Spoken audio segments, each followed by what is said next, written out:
सुनसान ढाबे पे खौफनाक घटना। रात का समय था। आकाश में हल्के हल्के बादल छाए हुए थे, जिससे चांदनी मध्यम हो रही थी। हाईवे 52 पर गाड़ियों की आवाजाही कम थी और ज्यादातर सड़कें खाली थीं। हाईवे के किनारे बसे एक पुराने और सुनसान ढाबे के बाहर एक बोर्ड लटका हुआ था, सुनहरा ढाबा। ये ढाबा दूर से देखने पर किसी भूतिया जगह जैसा प्रतीत हो रहा था। आसपास कोई आबादी नहीं थी और जंगल ढाबे के ठीक पीछे फैला हुआ था।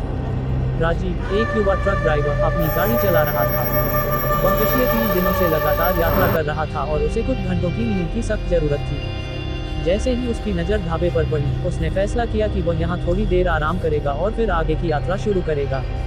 ये ढाबा उसे सही जगह लगा जहाँ वह खाना खा सकता था और रात भर रुक सकता था। उसने गाड़ी को धीमा किया और ढाबे के सामने पार्क कर दिया। जैसे ही वह गाड़ी से बाहर निकला, उसे ढाबे का वातावरण कुछ अजीब सा लगा। हवा में एक अजीब ठंडक थी और वहाँ बिल्कुल शांति थी, जैसे आसपास कोई जीवन ही न हो। ढाबे का मालिक एक बूढ़ा व्यक्ति था, जिसका चेहरा झुर्रियों से भरा हुआ था और आंखों में एक अजीब सी चमक थी। उसने राजीव का स्वागत किया और उसे अंदर आने के लिए कहा। पहला मोड़। राजीव अंदर आया और ढाबे की दीवारों पर लगी पुरानी तस्वीरों ने उसका ध्यान खींचा। ये तस्वीरें उन लोगों की थीं जिन्होंने इस ढाबे पर आकर खाना खाया था, लेकिन कुछ तस्वीरों में चेहरों की जगह केवल धुंधली परछाइयां थीं। राजीव को अजीब लगा, लेकिन उसने इसे नजरअंदाज किया और खाने का ऑर्डर दिया। खाना लाने वाली एक महिला थी, जिसकी आंखों में दर्द छिपा हुआ था। वह बिना कुछ बोले खाना परोस गई। राजीव ने उससे बात करने की कोशिश की, लेकिन वह सिर्फ सिर झुकाकर चली गई। उसका अजीब व्यवहार राजीव को और भी असहज करने लगा। उसने सोचा कि शायद वह ढाबे की कठिनाइयों से परेशान हो, इसलिए उसने ध्यान न देते हुए खाना खाना शुरू किया। खाना खाते हुए उसे महसूस हुआ कि उसकी आंखों के सामने सब कुछ धुंधला होने लगा है। उसे नींद सी आने लगी। जैसे ही उसने अपनी आंखें बंद की, उसे अचानक से एक डरावनी चीख सुनाई दी। वह तेजी से उठा और देखा कि ढाबे के चारों ओर अंधेरा छा गया है और वह बूढ़ा व्यक्ति कहीं दिखाई नहीं दे रहा। राजीव को अब महसूस हुआ कि कुछ तो गड़बड़ है। दूसरा मोड़। वह बाहर की ओर भागा, लेकिन जैसे ही उसने दरवाजा खोला, सामने का दृश्य पूरी तरह बदल चुका था। बाहर अब कोई हाईवे नहीं था, बल्कि चारों ओर एक वीरान जंगल फैला हुआ था। उसे ऐसा महसूस हुआ कि जैसे वह किसी और दुनिया में पहुंच गया हो। वह समझ नहीं पा रहा था कि ये सब क्या हो रहा है। उसके दिल की धड़कन तेज हो गई थी और पसीना उसकी माथे पर छलकने लगा था। अचानक उसकी नज़र उस महिला पर पड़ी जो पहले उसे खाना परोस रही थी। वह जंगल के एक कोने में खड़ी थी और उसकी आंखों से आंसू बह रहे थे। राजीव ने हिम्मत जुटाई और उसके पास गया।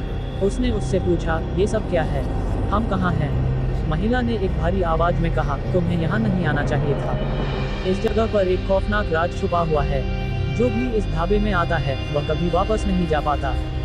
राजीव स्तब्ध रह गया। उसने पूछा, तुम कौन हो और ये जगह क्या है? महिला ने अपनी कहानी सुनानी शुरू की। कई साल पहले ये ढाबा एक आम जगह थी, लेकिन एक रात यहाँ एक खौफनाक घटना घटी। ढाबे के मालिक ने अपनी पत्नी को किसी और के साथ देख लिया था।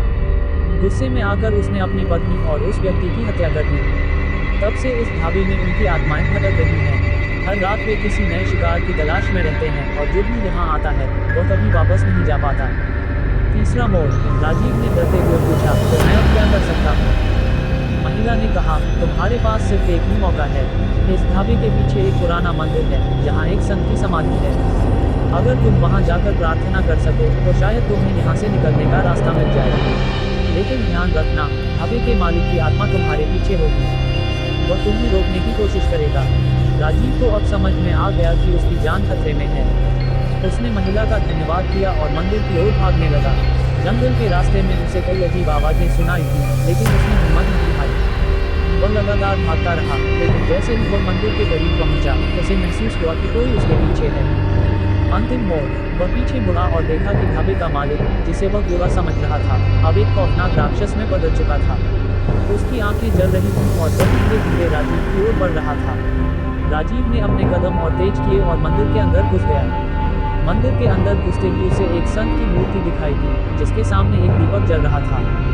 राजीव ने संत की मूर्ति के सामने गिरती देखकर प्रार्थना शुरू कर दी।